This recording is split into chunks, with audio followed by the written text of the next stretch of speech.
Hello and welcome. We're Group 17. Today, we will be presenting the preliminary economic assessment of our proposed copper mine in British Columbia. Here's our agenda. We'll begin with a market analysis, followed by the project worth assessment, and then we'll conclude with our final recommendation.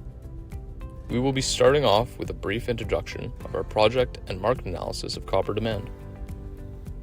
Over 45 years of copper price data shows a forecasted rise of about $4 per pound, driven by global decarbonization and energy transition efforts. Copper demand is expected to grow by 36.6 million metric tons by 2031, according to McKinsey, and BC is in a prime position to capitalize on this increased demand with a new copper mining project in one of the world's most productive copper mining regions. We have a mining land claim of around 27,000 hectares, located in the Golden Triangle region of BC, home to some of the most productive copper mines in the world.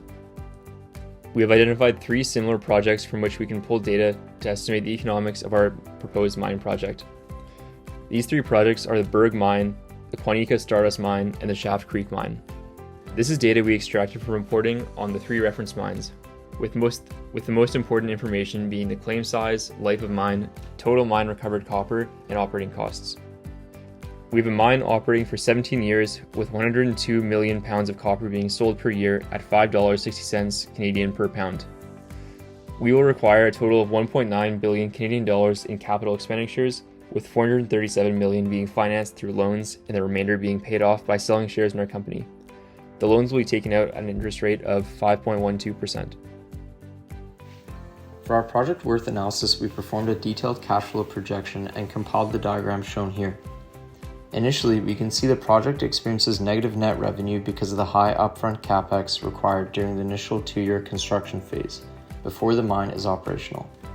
Once operations stabilize and the copper is processed and sold, the revenues grow accordingly throughout the 17-year life of mine, which culminates in a brief dip in year 20 due to the closure and reclamation costs. Here we can see a summary of the key financial metrics of the project, namely on a pre-tax basis. At the 8.6% discount rate, we get an NPV of around 130 million Canadian dollars. This positive present value is one indication that the project is profitable. The internal rate of return at 34% is high relative to the industry standard and other competitors.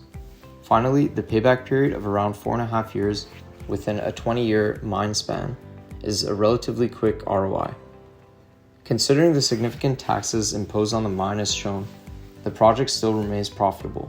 Overall, the financial metrics exceed our benchmarks, signaling a lucrative and timely return.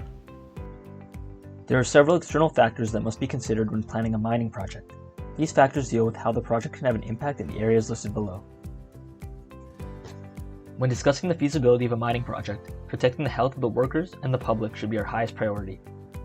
To keep the workers safe, the site will operate in accordance with OHS guidelines specified by WorkSafe BC.